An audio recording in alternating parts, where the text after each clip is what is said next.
Witches, guess what? It is time for the Witches Movie Coven. Yes, grab your goat, grab a planchette, and probably a Ouija or spirit board because we are talking about the newest release of the movie Witchboard. Yes, indeed. Did you see it? I hope you did because we're going to talk about it. I am Patty Negri. I am one of your hosts, and I am honored to be here. You might know me from my Witching Hour podcast, from Ghost Adventures, from being right here because we've been doing this a long time now at the Witches Movie Coven. I have a fabulous new book out called Dollcraft, all about haunted dolls. Peeking over my shoulder is Belle, my number one family member haunted doll. And I can't remember, I believe I remember to say it today. But let me introduce you and pass you over to my co-host. Especially, let's start out with the ones we have missed for weeks and weeks now. The beautiful, amazing, still alive, Courtney Buckley. Welcome. Thanks. That's me, Courtney Buckley, ghost bait on Scared and Alone, recovered from my mysterious situation that I had going on. I had a procedure that went wrong. I got a staph infection. It's been a nightmare, but I survived like a cockroach. I'm still here. Nothing can take me down, and I will not miss any more Wednesday nights. Thank you. Yes, we are so glad to have you back. Richard Layell. I am Richard Layell, and I too have a problem with staph. Good help is so hard to find. So yes, I am Richard Layell. It's one word, not two. If I were just Richard, I would be a. I am known as the gentleman's sidekick. Yes, that is correct. You may know me on Ghost Adventures. You may see me at University of Magicus. You may see me here in New Orleans. I'm a little bit of everywhere. But also, while we're here, while I have your attention, you should hit that like, subscribe, do the comment thing, because we really rely upon viewers like you. Also, take a look over at mysterycontrol.com where you can wear our images, you can wear our quotes. We would appreciate it and love you more than we do. I don't think that's possible, but we do love you. Anyway, back to you. Thank you very much. The one and only Heather Green. Hi, everyone. I'm Heather Green. I'm the author of Lights, Camera, Witchcraft, and I'm going to pull it out in front of my thing here. There it is. And it is the definitive guide to all things witchy in movies and television. And I am a journalist, and I have if you're interested, a recent article out. I guess just went today about Patricia Crowther, or one of our four mothers of Wicca. And I do all kinds of articles on witchcraft and the occult in mainstream media, as well as I am an editor at Llewellyn Worldwide, working with wonderful authors like Patty, of course, and Jason, who's not here, of course. He's not my author, but I work with authors like him. And I would like to say, while I have your attention, that I started today a witchcraft film festival on social media. So every day I'm going to be listing one of the top witchy movies, most popular witchy movies, 31 throughout October. And each day I will be linking to one of our podcasts. So if you see a movie, if you see one of my links, you'll also get a link to one of our podcasts where we're talking about that movie, just for added information. So please check that out. And again, like and subscribe and follow us. Oh, perfect. Thank you so much. You guys follow that social media. And Jason, we're not sure where he is, if he's coming or not. We don't remember if he told us he was coming or not. We are excited to say, you might remember even from last week, the one and only Scarlett Amar. I was going to say your last name wrong, so I said your first name wrong. Amaris. Welcome back, Scarlett. Thank you so much for having me back. I'm Scarlett Amaris. I am a screenwriter and a television writer and a novelist. Almost all of my movies have to do with witchcraft. I also teach various classes on mythology, and currently I'm teaching a creative writing class called Witching the Art of Words. And I'm thrilled to be back here. So thank you so much for having me once again. Yes, thank you so much for coming. You were so fabulous last week. We just kept you. Okay, so this week's movie, Witchboard, we're not sure if it came out in 2024 or 2025, a little bit of both. But hopefully you guys all watched it. But just in case you didn't watch it, we're going to pass this over to the wonderful Richard Layell for his unbiased, complete, beginning to end synopsis he gives us so well. Unbiased synopsis. I'm so looking forward to this. I'm buckled up. I am locked in. Me too, Courtney. Okay. Let me just start off by telling a little history about me and my ancestry. My ancestors arrived in the New World in 1683. They were Huguenots. They were Protestants. The name Liard means opponent of the faith. So this film really hits home with the fact that my ancestors were definitely ancient French Wiccans. Right there. Stop. You did it.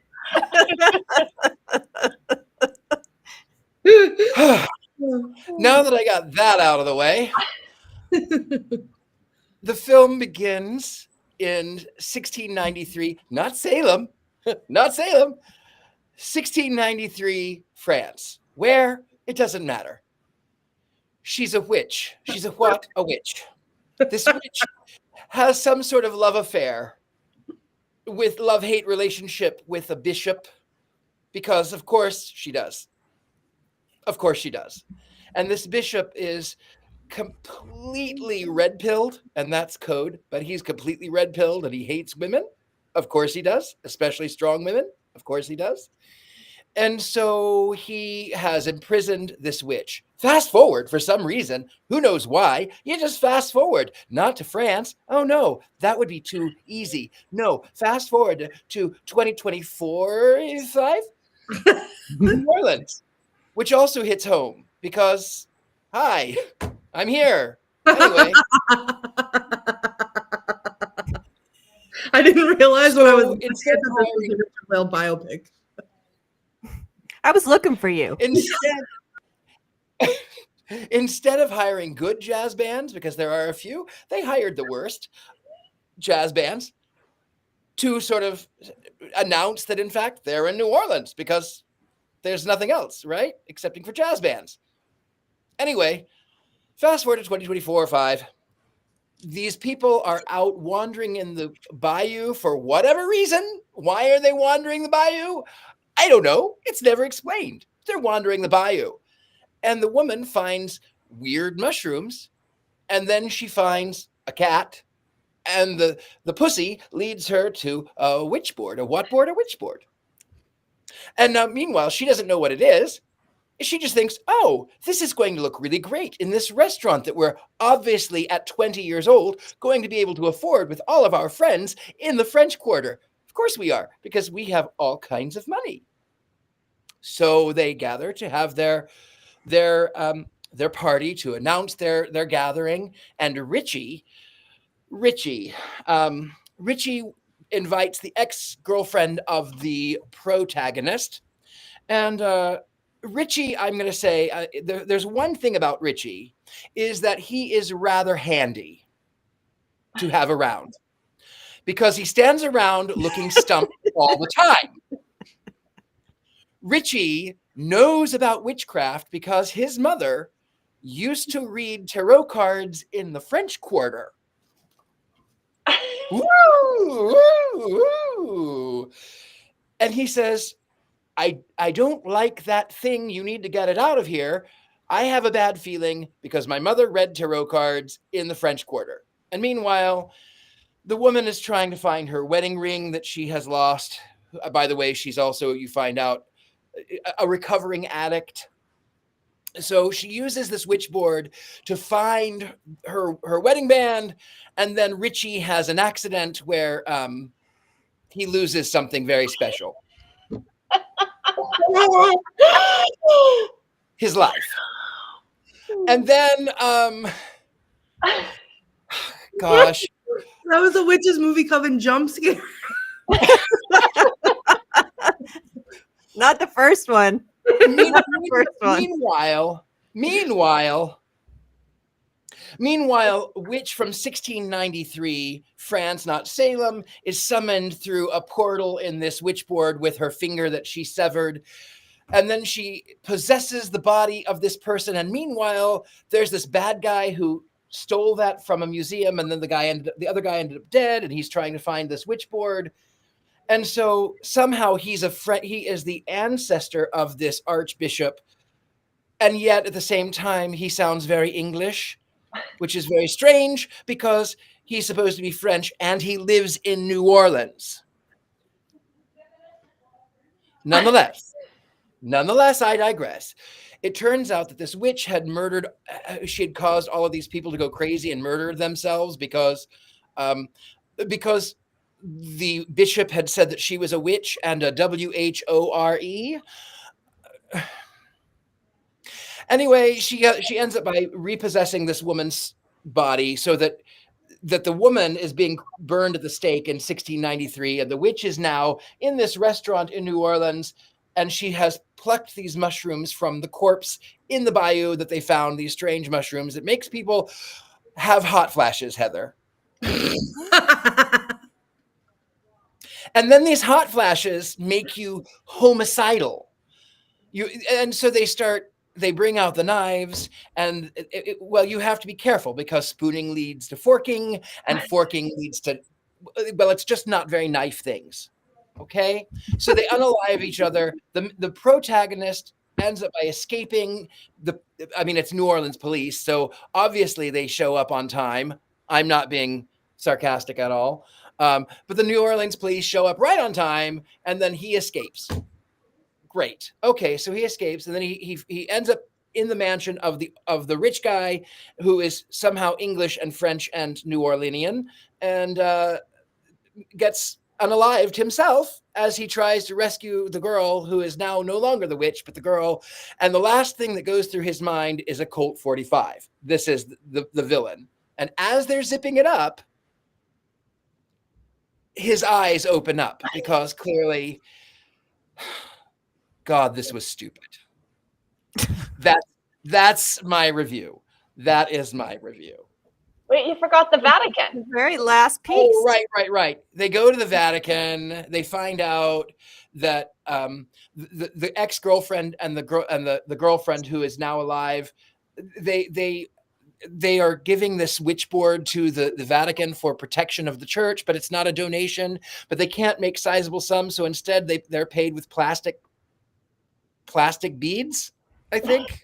Diamonds. I think they're supposed to be I diamonds. think it's supposed to be diamonds. Yeah. Yeah, but they look like plastic beads. I'm pretty sure those are plastic beads. And also, how does she know that what they are? Like, they could be cubic zirconium. Like, how does she know? She doesn't even have a thing. She doesn't have a thing to look at it, you know? The end. This was.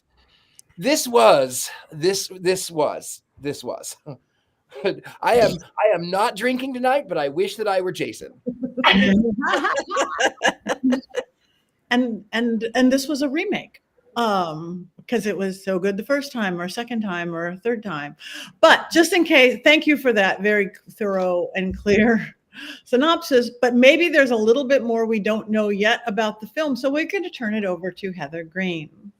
Yeah, I'll clear up a few things. The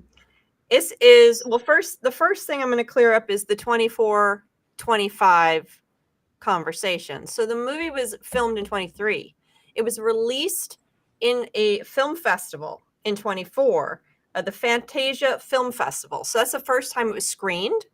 And then it didn't get its wide release until August 2025. So it was a full year before it got its full release. So that's why you're seeing 2 years. You're getting the date from the film festival and then sometimes the date from its full release.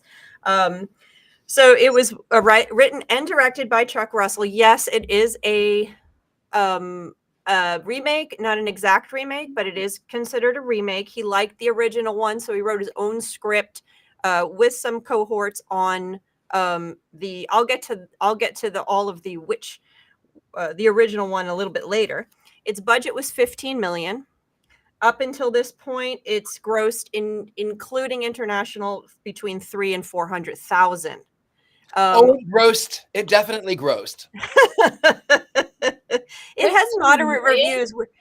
What was that? Sorry, I can't get past the 15 million. That just. Okay. Yeah, well, that's the number that I'm seeing. So, and I was getting different numbers with the total gross, but I saw some said 300 something, some said 400 something. So yes, it said it was a $15 million budget, and those were this director was the director of Mask. He did Paradise City, Scorpion King. He did Nightmare on Elm Street 3. He has some cred, so I'm assuming he was considered. They threw him out. I don't know about that portion of it. Let's look at the cast real quick, because I think there's a couple. I'm not going to give you everybody, but I'm going to think there's a couple interesting characters. Of course, just to name the main character, Emily. She was Madison Iceman. She was in Annabelle Comes Home. Well, I don't know if we've reviewed that Annabelle here yet. She was in Jumanji. So she's been in a bunch of things. You may have seen her, may not notice her. But one of the standout characters that I want to point out is Alexander Baptiste. That was played by Jamie Campbell Bower. And if you look closely, you may recognize him. He was Vecna from Stranger Things. Okay, so that's where immediately you say, okay, yeah, he plays a great bad guy. He was also in Fantastic Beasts, The Twilight Saga, Game of Thrones, Sweeney Todd. He's been a lot of things, and he's continuing to be in a lot of things. But I think for me, I recognized him as Vecna first because I love Stranger Things. So those are really the only two casts, because I want to talk about some other things, some other aspects. Some of the other characters were in a bunch of different things. You might recognize their faces, but I'd like to move on because there's some other things to talk about with this movie. And I'm just going to go over to my notes here. Hold on a second while I go back. So first, let's talk about the board itself. So the board in the original movie was an actual Ouija board. This is a round board that was supposedly created by late Egyptians or some kind of thing. And they also specified that the pendulum boards, which is what they're calling this, is spirit boards and pendulum boards. They use both those terms in this movie. And pendulum, they say the pendulum board was outlawed by the Pope at some point. That is false history. This movie is so filled with such good history. I was surprised they got that wrong. So the divination was banned. There are regulations about divination, but not specifically the pendulum board. This board is not a specific board as far as I can tell from any past history. The Ouija board itself was created in the 1800s, the late 1800s, during the spiritualism movement, along with Tarot and all that kind of stuff. It came about then. There's a wonderful history to read about the Ouija board. There were spirit boards and pendulum type boards before. They aren't exactly the same thing. But this particular round board is not anything specific from any era or anything. There were spirit talking board type games in Egypt, as far as I can tell, but they did not look like this. They were square. They came from a game called Senate, and I don't know anything more about that. There are experts in that field, but it is not this board. So that was all made up history. Let's talk about some other made-up history here. This takes us right over into the ancient practice of Wicca.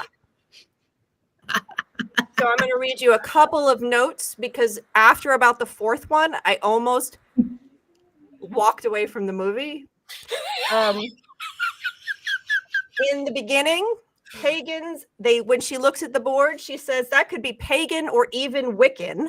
It's got to be over 100 years old. Yeah. It's an early Wiccan pendulum board. She uses the term ancient Wicca.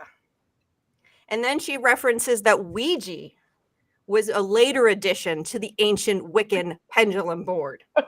Remember that the Ouija was created in the late 1800s. But the recent Ouija is only a game. It's not a real board. That was also prefaced. That was a Baptiste that said that. They called Wicca age-old nature worship. Actually, they got the nature worship sort of a little closer. The women with the white hair were white witches, and she was ready to study the Wiccan arts. Okay, so I want to be clear that Wicca is not an ancient religion. Wicca was started in the mid-century, 20th century. It is informed by lots of indigenous older practices It's informed by lots of occult practices that are older as well as newer stuff, and as well, but it as a religion congealed into what it is today was created mid 20th century. There was no, as far as I can tell, witch or pagan on listed as informing the creators of this film. That's Sometimes they're painfully listed. obvious. Yeah, sometimes they're listed and sometimes they're not. And you can usually tell this, obviously someone who was Wiccan, if they were informing, they would have said something.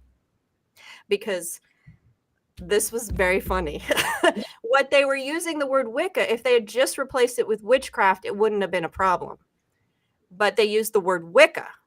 So anyone who's listening, who's part of our coven tonight, just know that they're not the same thing. And this is informing the early Wiccan pendulum board, which is older than the Ouija board. That was fun. So let's get to one last thing, the original movie.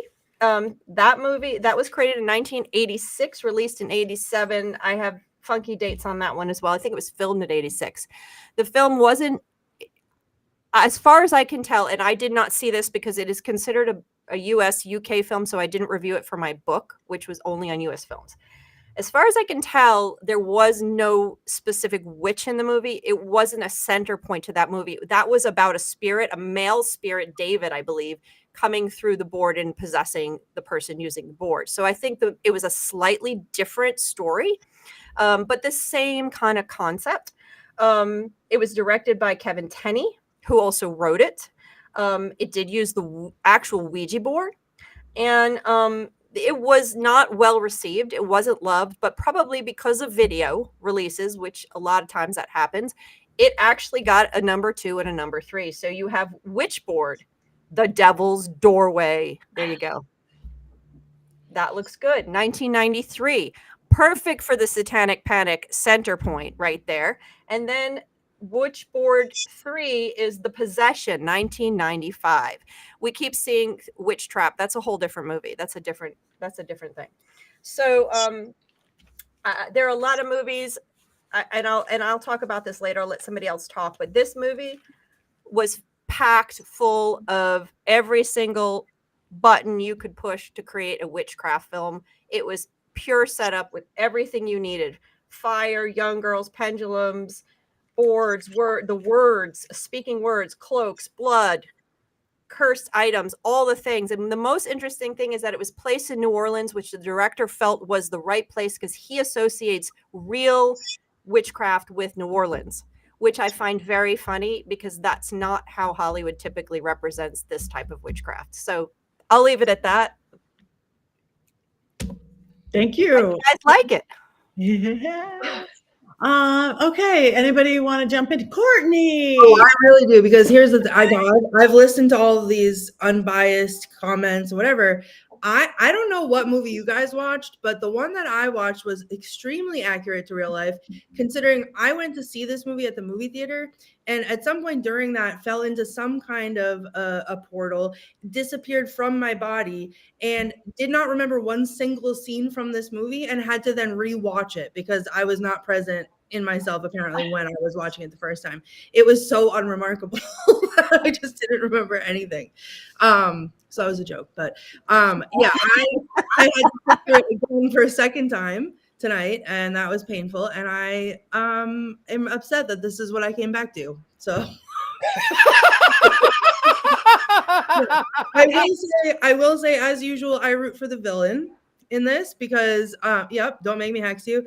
I feel like, you know, the witch had every right to, she was scorned and brutally so I don't know, I it's like, okay, yeah, all of this happened, and then I was almost with it for like a hot second. I was almost with it until the Medusa snakes came out of somebody, and then I was like, come on. And then at one point and it wasn't even like how I like it, so bad it's good.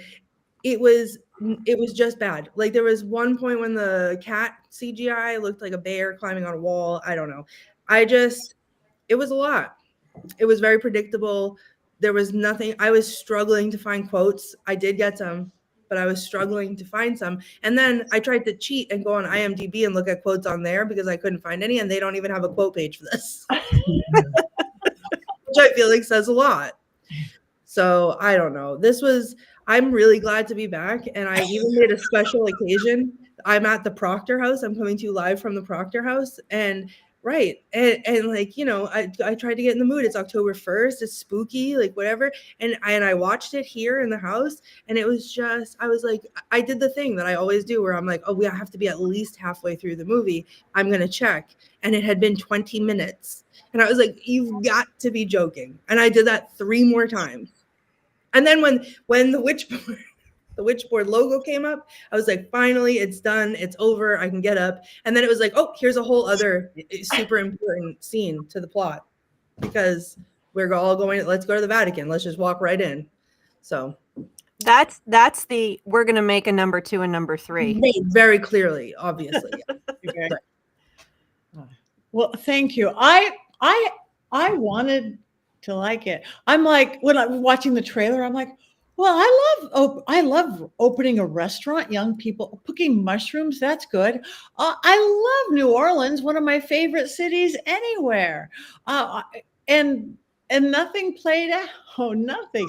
Even New Orleans. I'm looking at the dancers in New Orleans. Like, those are the worst dancers I've ever. I see dancers on the street. They could have driven by anywhere in the quarter and seen street dancers that do better street dancing. So I just kept getting more and more disappointed as we went. And then I kept getting so tired because, and it could have been so good. I mean, it could, and again, the same thing, Wicca, everything that you guys have mentioned. I don't need to keep mentioning it.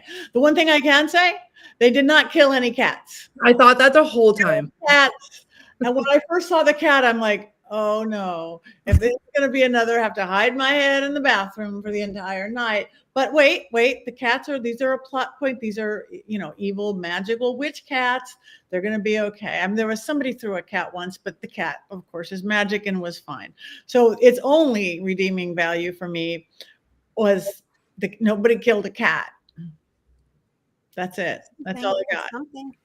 It was dreadful.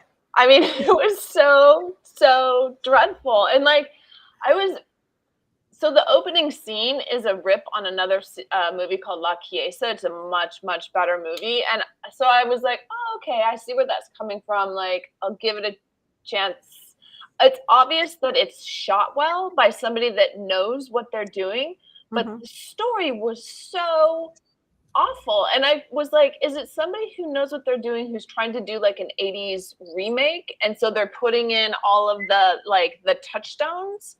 But my God, it was terrible. And it just had plot holes that you could drive a truck through. Like, you were just like, really? Why are you slitting these people's throats? Why are you filling the pentagrams with blood? Like, yeah, I don't know how many times I said to myself, like, am I really going to sit through this whole thing? Like, I guess I'm going to, but like, there are other things I could be doing with my time. But yeah, and Wicca comes from the 1950s. Gerald Gardner coined the term. There is nothing ancient about it. He can say it comes from this ancient word wiki that he heard in a dream one night. But yeah, it shocks me that in this day and age, with so many good magical practitioners and so many good like magical history people, that you would not get a consultant to at least help you formulate a script that is sensical. And just $15 million, like $15 million for this film, it just blows my mind. Well, you know what? All they had to do was replace the word Wicca with witchcraft. That's all they had to do to fix that problem. And that would be, the rest of it obviously needs more help. But if they had just fixed that, at least you wouldn't been walking into that mess. Well, also, why would you have a witch called Nagasoth, which is not a French term? That's like Yog-Sothoth from Lovecraft. It felt to me like, especially as a screenwriter, that they were trying to pull all these different universes into this one very jam-packed thing, and none of it worked. Like, it just came off as silly. And I don't know many Wiccans who make a practice of carving people up in a restaurant or carving people up even in a village hundreds of years ago. Like, I mean, you know, I have seen witch wars, I've seen things, but Wiccans don't normally do that. It's nature worship. They don't know. I'm a pagan. I'm not a Wiccan. Like my ancient French ancestors were. And like something that really confused me at the ending was he's supposed to be the reincarnation of the religious guy. Mhm. And yet he's trying to save her, but he's her tormentor back in France. So if he's her tormentor, why are they going to rule the darkness together? Like I was like, what? Yeah. Yeah. And then she turns on him. Yes. Like all of a sudden she remembers that he hit her in the face with a mace and like scarred her. And wow. For me, I think there was, you know, if this had been, if I was writing my book and using this and mentioning this film, I would definitely mention the fact that Wicca was not treated properly. That would be the main point of this, because most movies now get that point right. Most movies now, even if they don't have a consultant, they're using the terms, since the 90s really, have been using the terms reasonably properly. Yes, they have the pentagrams and the blood and they have all the horror stuff, but they're getting at least that aspect right. So I would definitely point that out because it's very unusual for now. I would expect that problem to be in the 80s, to be in the 70s, to be, you know, not to be done now. So it's really shocking that in a 2025 we're seeing that mistake made. But this film felt like outside of the whole Wicca thing. It really, I think, Scarlett, you said touch points. Right from the beginning, when they show that scene, I had the same. I was like, okay, we're gonna have one of these movies. Like you could see what this was. There's a lot of witch movies that have young girls half naked dancing around fire. You have it in, I think, The Crucible. You see it in a lot of these movies. That's your cue that this is a witchcraft movie in many cases, especially witchcraft horror. It's a cornerstone in many cases, and they add more stuff to it, and they start throwing more of these pieces, and there's so many of them they keep throwing in here and there, and it's not hodgepodge. I've seen worse, but there's so many pieces that are so, like you said, touchstones. They are just part of a witchcraft horror movie, and they're all there, put together in a not well explained story. Yeah, it felt like the kitchen. It felt like the kitchen sink. Like, let's just throw everything at it. Yeah, I mean the devil creature after the Medusa. Oh my god! What? Wait a second.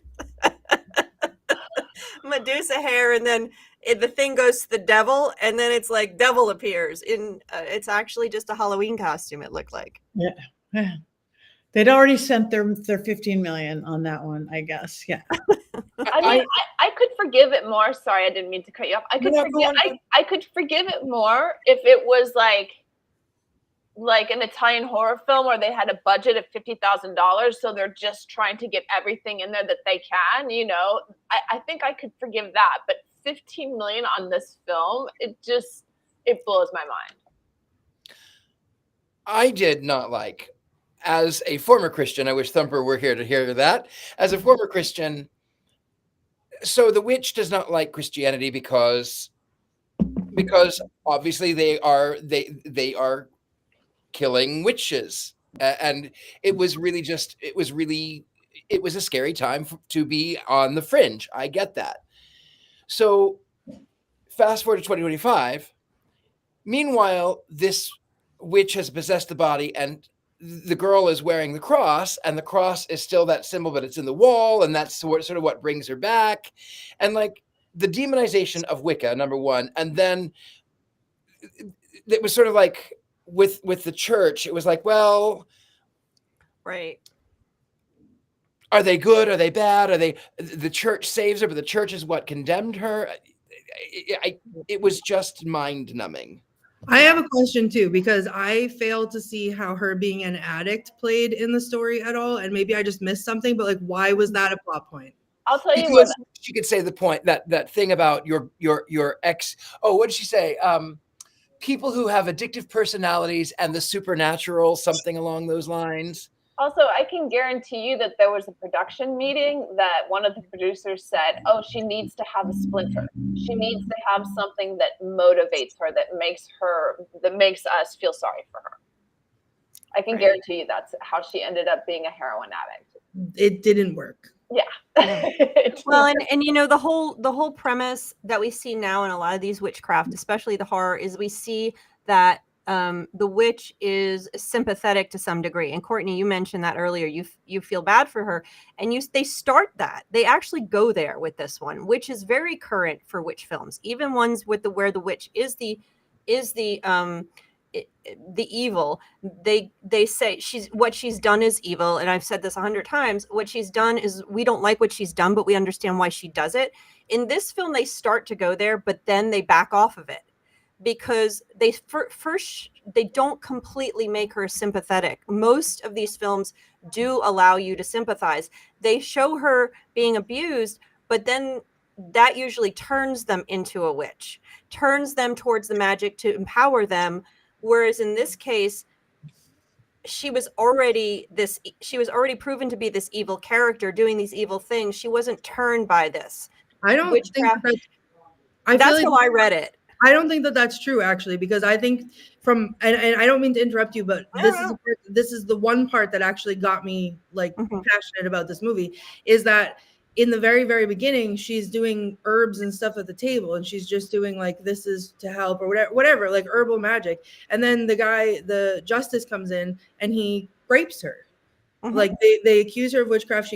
They grape her. And then she says at one point, like, if you're going to call me a witch, I'll give you a witch. And then she becomes the evil. So I feel like there is that moment in time. The 2025 girl has nothing to do with anything as far as I'm concerned, but like that one, I was like, yes, go get him. I support all of this. Spill the blood, down with the patriarchy, whatever, because that was, to me, and I totally get that. And you see that maybe they just didn't do it strong enough. They didn't lean into it enough for it to ride through and carry that allegiance through all the way through the rest of the film. It's almost like it's forgotten. I mean, you didn't obviously forget it, but I was looking for a little more sympathy, just points throughout, even while she's doing these things, just a little bit more, which you find in a lot of these films, like even the bag lady one. Like there's sympathy for her, because they show that throughout. This one, I felt like they dropped it. It was like, okay, we'll do that, now we'll drop it. But that was my take. I think I was just still traumatized still after all this time from the witch that came from the sea.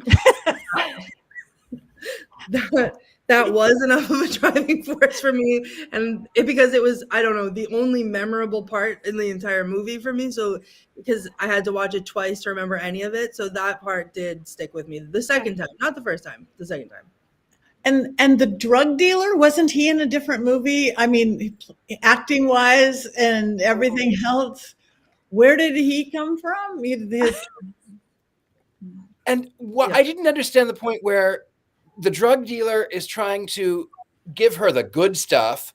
She's on the roof of the old hospital, and yet she's also in the apartment with Christian, her lover, but she's also overdosing on top of the old hospital. Like, and that's where the cat jumps up and claws this guy. And in her sort of possession state, she says, "Oh no, what's his name is never going to bother me again. The board said so." So was she possessed? And that was when she comes to, she's herself again. Then why was she on top of the roof at the old hospital? I thought that was a different girl. I thought so too. I think it was a different girl who looked a little too much like her. Yeah. To show how bad the drug dealer was. Oh God, not this. You watched that like 2 years ago. It still traumatizes me. I just thought about it again tonight as I watched this. I was like, oh, here we go again. One of these times we're going to have to actually do it, and I will probably be hospitalized again before that, so I can't do it. We have to keep you out of the hospital. I'm even going to go back, not that I'm an expert on Christianity or Catholicism, but my uneducated, unbiased, is if this was a Catholic thing, isn't Jesus usually on a Catholic cross and he is never on a Protestant cross? Exactly. Just Exactly. when he Yes. came off the cross, Catholics keep him on. Yes, So her cross should have had Jesus on it. absolutely. Absolutely. I will Which say is- I did really like the scene where they went and picked the mushrooms out of the dead guy. Like that was the one scene where I was like, okay, all right, I get that. That's really imaginative. I give that kudos, but it didn't really do anything. It didn't, like it could have been so much more fun. But I liked the hand that kept appearing because of the hands and the whatever, and I liked that whole thing. But the cat eating the hand underneath, right, and then the hand under the cloche, and then oh, what was the other? Oh, can we talk about the witch mafia? Like, who were they, and why were they? Who were the henchmen The, that just appeared on? the three girls. No. There was all of a sudden there was these like men who looked like they were the mafia, and for no reason appeared, and they were just like fighting also. But like it's literally the only thing I contributed to is I wrote it down, like, who is the witch mafia and why are they there? I laughed at the fact that there were the three white witches, the three women with the white hair are white witches, and the woman says, the ex-girlfriend says, "Oh, this is Hagatha," or whatever her name was, Hagatha and her sisters. Yeah. Like, how rude is that? Well, I thought when Hagatha died, the one died, that the other ones were just going to disappear because they didn't. You can't have three. You can't have two without one.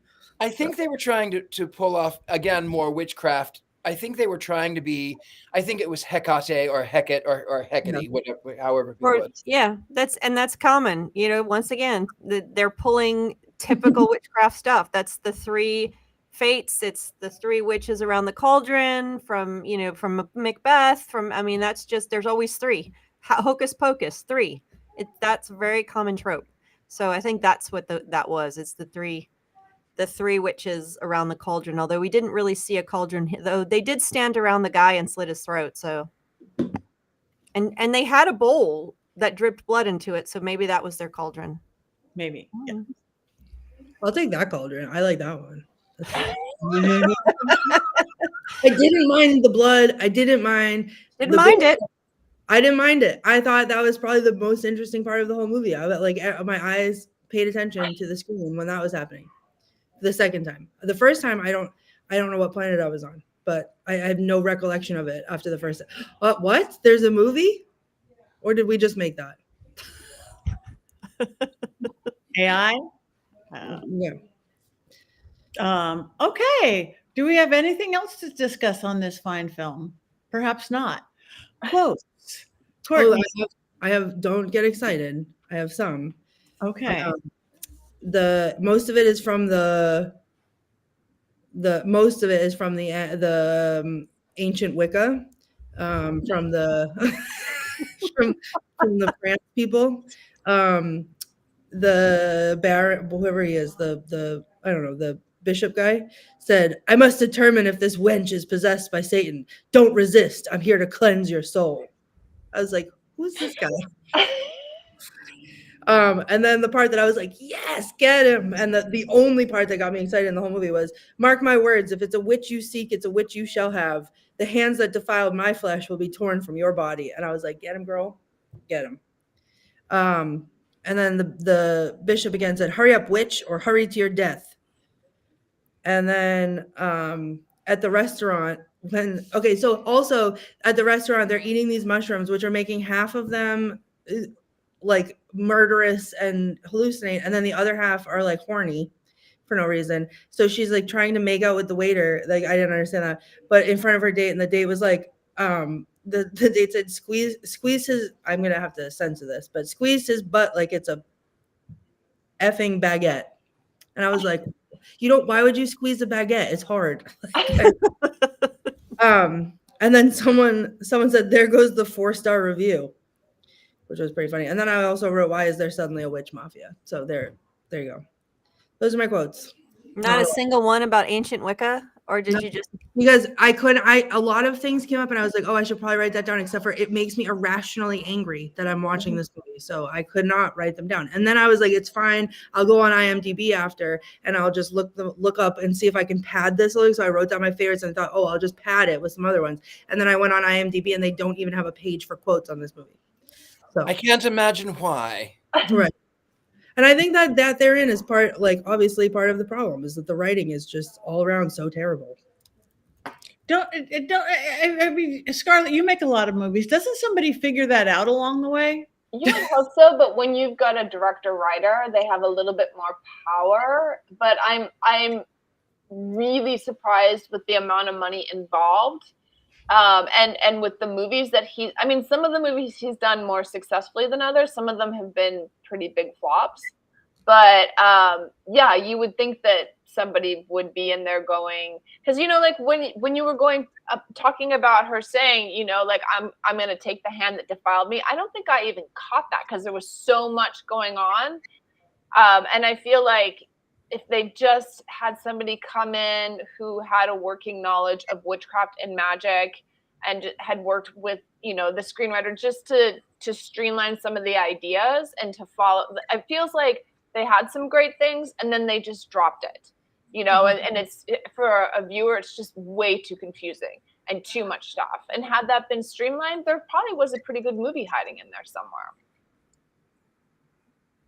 And what's even some more surprising, I mean, even if they didn't have a consultant, because they don't all have consultants, is that there's enough people aware of modern witchcraft. And I mean, with the size of these crews, there might have been 1, 2, 3 on it that might have been able to say something. Now, of course, are they going to listen? That's another story. And if it's just, a grip somewhere down the line or whatever, it might not come through. But you would think that in today's day and age, someone would have said something, at least about the ancient Wicca piece of it. I mean, and not only that, Google is free.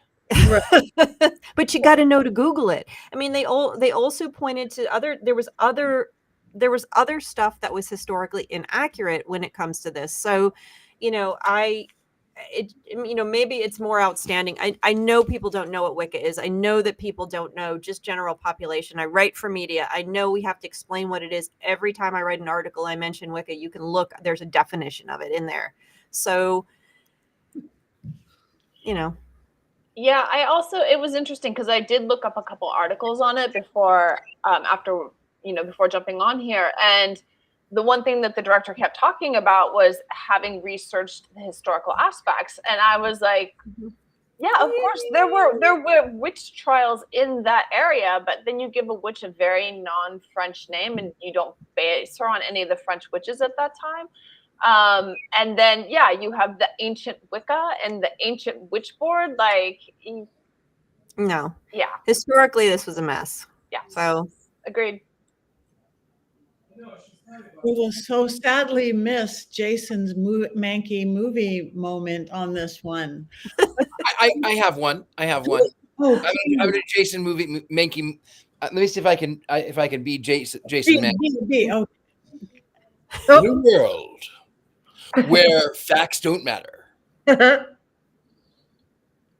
wanted to come on here and talk about witchcraft and being a Wiccan. By the way, I have authored 10 books with Llewellyn. I wanted to come on here and talk about the power of Wicca. Oh, by the way, I wrote a book on that, Jason Buckland. That's it. I'm Jason Mankey. The High Priest. That's the one. I wrote that book. I'm Jason Mankey. Growing up in the 80s, I used to really love magic and witchcraft. And I really wanted to quote Anchorman instead because I read anything. I love Patty Negri. She always makes me laugh. She is such an inspiration. I love Heather Green. She is just really incredible as a person, really inspirational as a witch. I know that Courtney is going to hex me, but then after her review, I know that she's not because we're on the same page because the only thing ancient about my Wicca is my fill in the blank. Richard Lale makes me laugh too because, you know, he's really good about really getting to the point of films. And Scarlett is just a fountain of knowledge. With that being said, ancient Wiccans did not exist. I'm Jason Mankey. I approve of this message. Yay! Could hardly tell you apart. Yeah, I'm literally crying. I couldn't breathe. That was good. I was trying not to snort, like, because I was. Oh, you look like you're having a hot flash. You're too young. Yeah, I was. This movie made us all hot. There you go. And I'm getting greener by the moment. I think because it's getting dark out. I'm getting very dark green. Who picked this movie? This was not anyone's pick. This was just because we wanted to review something that was really current and had just come out that people were watching. Okay, thank you. All right, so no one to hex, no one to blame. We have. I can come up with some people. So You did. Okay. I mean, I'll find the list of people who are involved in making this, and we'll have a chat. Well, we do have to vote on this. It may not be big secrets on things, but you guys, we love everything that you guys are putting in the chat room. All of you guys are being funny and clever. And now tell us what you think of Witchboard 2024-5. Oh my goodness. A unanimous down? Unanimous down. Usually someone surprises us and like, I've been talking bad, but I really liked it, or somewhere in the middle. This is a Richard Lale. Yeah. I know. I can't. My ancient Wiccan French ancestors will not allow me to like this film. I'm using a grill lighter as my wand, so I can light this film on fire. You could light this film on fire. So, okay, you guys, wands down. It was so bad. What is next week's movie? We'll get there. Neutral. Robert gave us a neutral. Oh. Raspberry. Technically forgot it was bad. Yeah. Totally forgot it was bad. I wanted it. I love New Orleans. I love kitchen-y movie. We watched cooking shows. I like cats. No cats died. Raspberries, indeed. So you guys, I think Kelvin couldn't even get through it. He didn't watch it. Body is underground. So not a single wand up. We have one neutral. Robert Sand Strong. Yes. A double down. Boo. Okay, we got through this week, and modern film people are watching, or with how much money it's brought in, maybe people are not watching. Right. No. So what do we exactly. She was cute. I like her as an actress. She's in other things, and I like her. She does other things. And the bad guy is a really good bad guy. Yeah. I think they spent the budget on him, and you could tell the difference between him and the other people that he was acting with on screen, because he could act and they just like kind of sat there and acted. It was like, oh, I feel nothing. Right. But yes, he's like tearing up. Why did they have that random jazz band on the back of a truck? I have been here for 2 years, and I have never, unless it was a parade, seen a random jazz band going down the French Quarter on the back of a truck.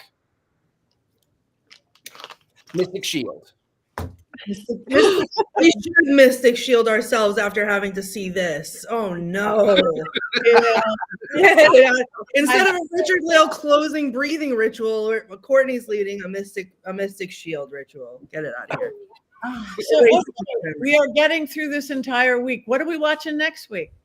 This is a great classic. Everybody get ready, stand by. It is going to be The Muppets Haunted Mansion. Yes! Oh, that's awesome. I can't wait. Oh, someone just said I had an orb go by. So that's caught me off guard about 100 times. It's not an orb. I'm sitting in front of a window. So those are cars, the streets right there. Oh, sorry. I have to debunk. It's in my nature. Okay, so Muppets Haunted Mansion next Wednesday. I think I could do it. I will be in a hotel room because we're termiting my house because we haven't done it for 20 years. Who knew that somebody would eat my house when I wasn't looking? And it's not even children, and your house isn't even that sweet. I know, but I should be able to be here. So, all right, we have a couple minutes left before we cackle and cry. So, anybody have any coming up? We're going to cackle and cry. Okay. Coming up that we want to tell everybody about. Heather. Sure. Since I'm on the screen, I will share.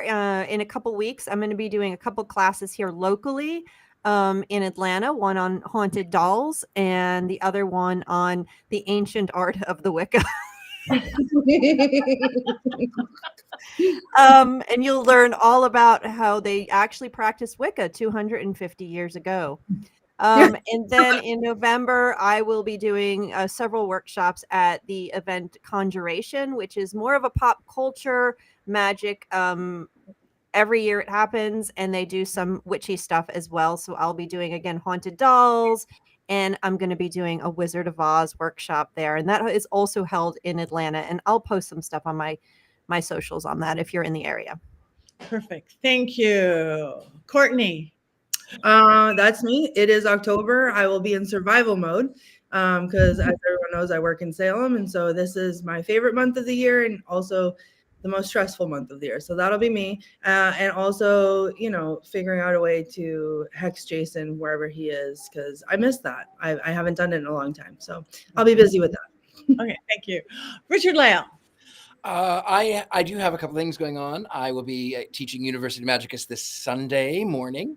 I also am having a tea here at my house, which is just message me. We're going to a seance, and we will have tea, and it's going to be fabulous. That's going to be on the 10th.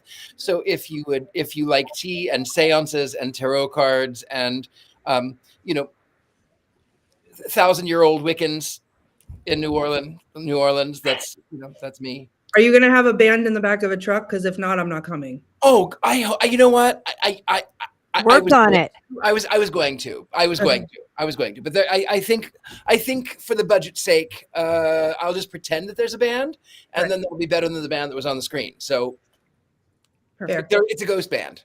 Yep. Thanks. Love that. Scarlett. I'm teaching a series at the Crooked Path, Witching the Art of Words, which is a creative writing and witchcraft series. And then we're also doing real life scary stories on the 18th, I think it is, where we're having practitioners tell their real life ghost stories, like in this whole setting at the Crooked Path. And then I'm prepping to shoot a music video at the end of the month to direct another one for Scarlet Seraphim. I did her music video, Nail Me Down, which actually won awards at some of the festivals. So I'm excited to work with her again. So that's Can people see that? Can people go to YouTube or see it somewhere? Yeah. It's a great video. It's on YouTube. Yeah. It's called Nail Me Down by Scarlet Seraphim. Thank you. Thank you. And me. Also, and happy me. early birthday. Sorry, before we scroll past it, Colin said his birthday's on Friday. Happy early birthday, Colin. Happy birthday. Happy birthday, Colin. Yay. And for me, I'm going to be in Illinois. I'm going to be at Rock Island, Illinois, doing all sorts of fun things at a big old haunted place. I think I've got a midnight seance till 2. I'm teaching a practical magic class, doing paranormal investigations, be pitching my book, Dollcraft. I'm doing another thing with South Florida Paranormal, a demonstration on the Delco method, which is the Estes method with flashy glasses. It's going to be a big weekend, a lot of Paraflix people, a lot of art people. So Rock Island